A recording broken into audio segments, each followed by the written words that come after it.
Olá pessoal, hoje a gente vai comentar sobre um artigo que vem sendo muito falado nas últimas semanas. Ele foi publicado esse mês de junho, que é o artigo Olímpia ou Olympia, que avalia o olaparib adjuvante em mutação BRCA1 ou 2. Então foi publicado na New England esse mês de junho de 2021. O contexto desse estudo é que em aproximadamente 5% dos casos de câncer de mama aleatório, em 5% você vai ter uma mutação de BRCA1 ou 2.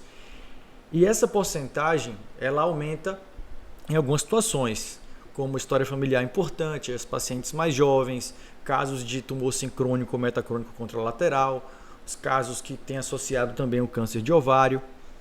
E esses genes, o BRCA1 e BRCA2, eles codificam proteínas que agem no reparo da recombinação homóloga do DNA.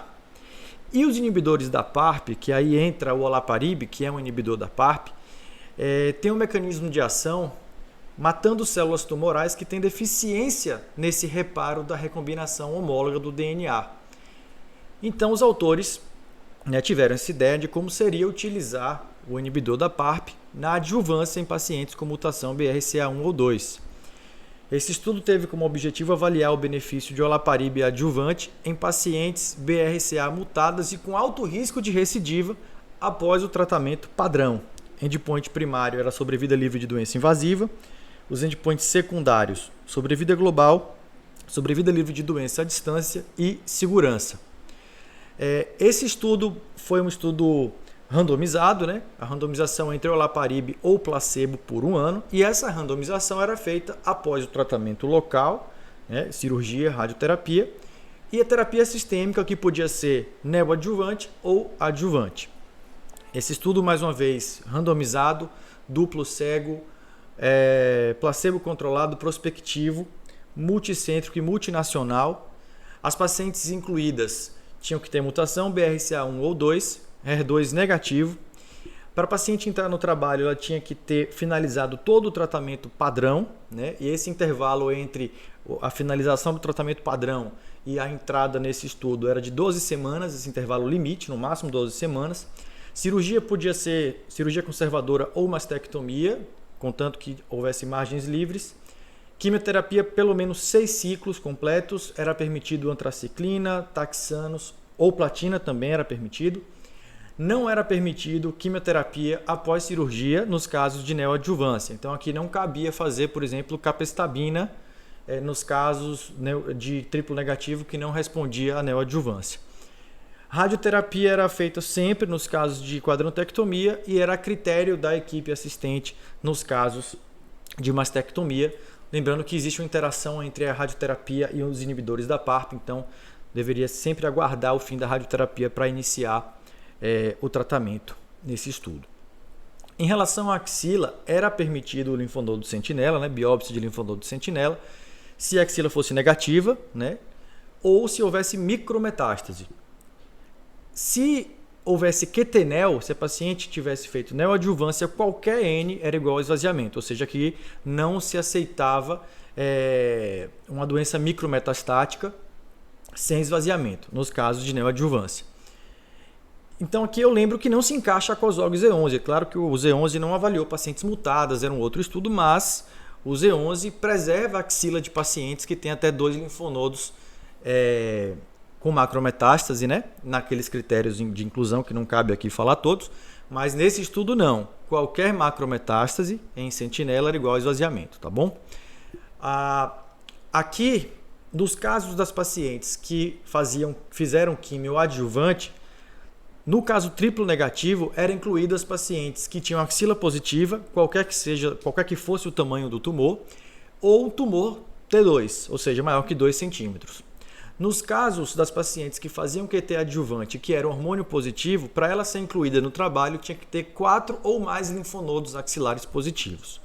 No contexto de neoadjuvância, as pacientes com tumor triplo negativo era critério de inclusão se ela não tivesse resposta completa, no caso de tumor triplo negativo, e nos casos de hormônio positivo, ela era inclusa se ela não tinha resposta completa e tinha o score CPS-EG maior ou igual a 3, um breve resumo do que é esse score CPS-EG. Ele leva em consideração o estadio clínico, o estadio patológico, o receptor de estrógeno e o grau nuclear, soma os pontos e aí dá o resultado se a paciente tivesse maior ou igual a 3 e não tivesse resposta completa à neoadjuvância. Nos casos de hormônio positivo, a paciente era inclusa.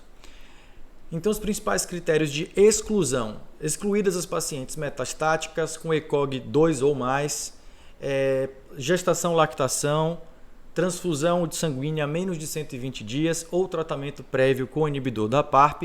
Todos esses eram critérios de exclusão, os principais critérios de exclusão. Randomização 1:1, olaparib ou placebo, a dose do olaparib 300mg, via oral de 12 em 12 horas por 52 semanas. E a estratificação aqui era feita de acordo com o receptor hormonal, se positivo ou negativo, de acordo com o timing da QT, se adjuvante ou neoadjuvante e se fez ou não platina. Esses eram os critérios de estratificação. O estadiamento sistêmico era feito a critério do investigador, baseado em alterações laboratoriais, sintomas, exame físico. E a parte de imagem da mama do segmento era feito mamografia e ou ressonância anualmente.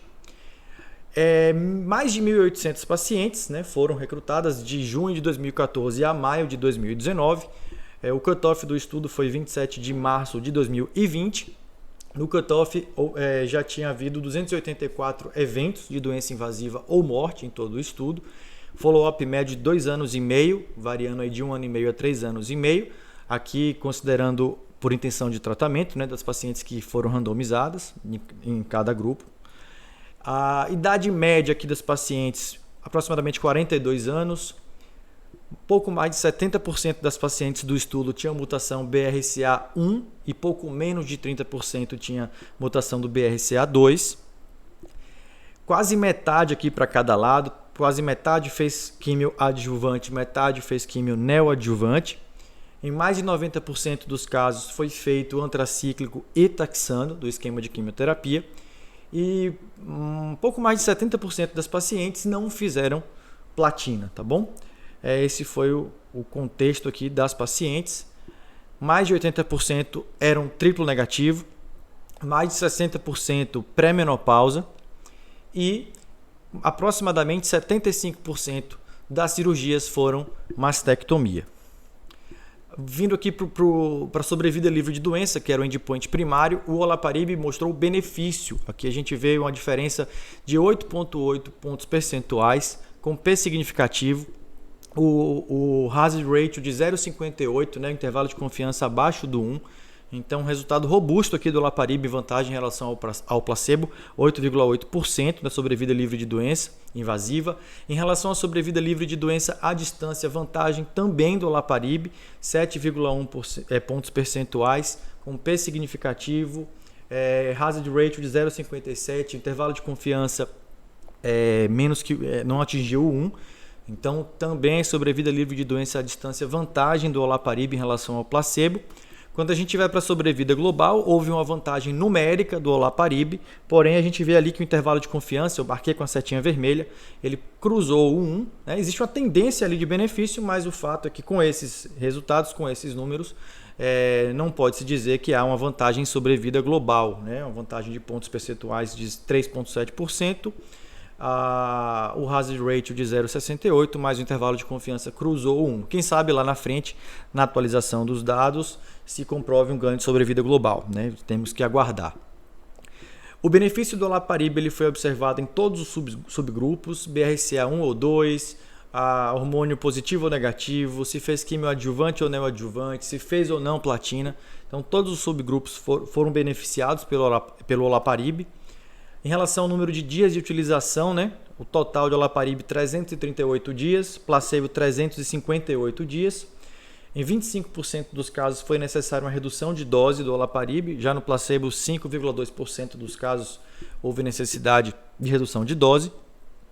25,9% dos casos de olaparib tiveram descontinuação no tratamento e 20,7% dos casos de placebo, aqui nesse caso de descontinuação do tratamento, inclusive por recidiva tumoral, e a descontinuação definitiva do tratamento, olaparib quase 10% e placebo 4,2%.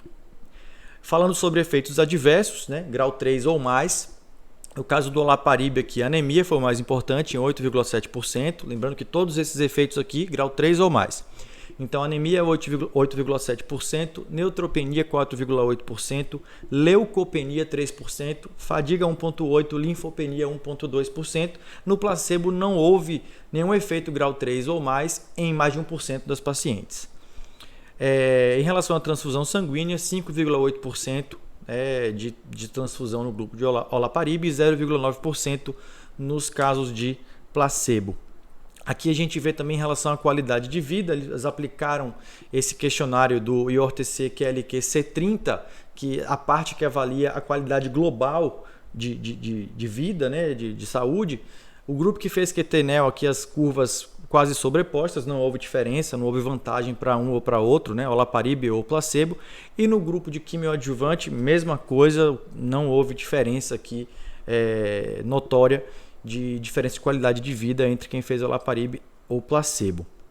Em relação a efeitos adversos, grau 3 ou mais houve em 24,3% do grupo do olaparib e 11,3% no grupo do placebo. Ele coloca aqui esse efeito adverso sério, eu não consegui encontrar no artigo que ele define como um efeito adverso sério, mas o que ele definiu como isso, seja lá o que for, não houve diferença entre os grupos, né? 8,7% dos casos de olaparib e 8,4% dos casos de placebo, né? Casos de efeito adverso sérios. Eu não consegui identificar qual era essa definição. Para a gente finalizar, não ficar muito longo, então o olaparib ele prolongou a sobrevida livre de doença invasiva e à distância, né? Lembrando que após o tratamento padrão, seja quimio-nel, quimioadjuvante, mastectomia ou quadrantectomia, então após o tratamento padrão, o olaparib adjuvante, ele prolongou a sobrevida livre de doença invasiva e à distância. Lembrando que esse estudo é de pacientes com mutação BRCA1 ou 2. Os efeitos adversos, a grande maioria grau 1 ou 2. O único efeito grau 3 que ocorreu em mais de 5% dos pacientes foi a anemia. Muito embora não foi muito frequente a indicação de transfusão, a gente viu que foi 5,8% no grupo do olaparib. Cabe aqui lembrar do CREATE-X, né? A capecitabina não foi permitida nesse estudo aqui, porque quando eles fizeram o desenho do estudo, não tinha ainda os resultados do CREATE-X, então não foi feito capecitabina nos casos de tumor triplo negativo que não responderam à neoadjuvância, tá bom? E aqui para finalizar, então, a mutação BRCA1 ou 2, ela se mostra um biomarcador para a seleção de terapia sistêmica, né? E aí se cria um problema, né?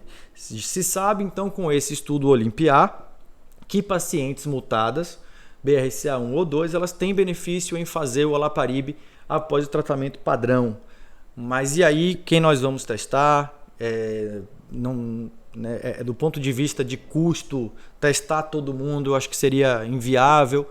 Então criou-se um problema, entre aspas, aí para decidir, fazer novas diretrizes, talvez, para selecionar melhor as pacientes que vão ser submetidas ao teste BRCA1 ou 2 e que poderão, né, ter esse benefício de usar o olaparib adjuvante. Bom, era isso que eu tinha para dizer. Muito obrigado pela atenção e até a próxima.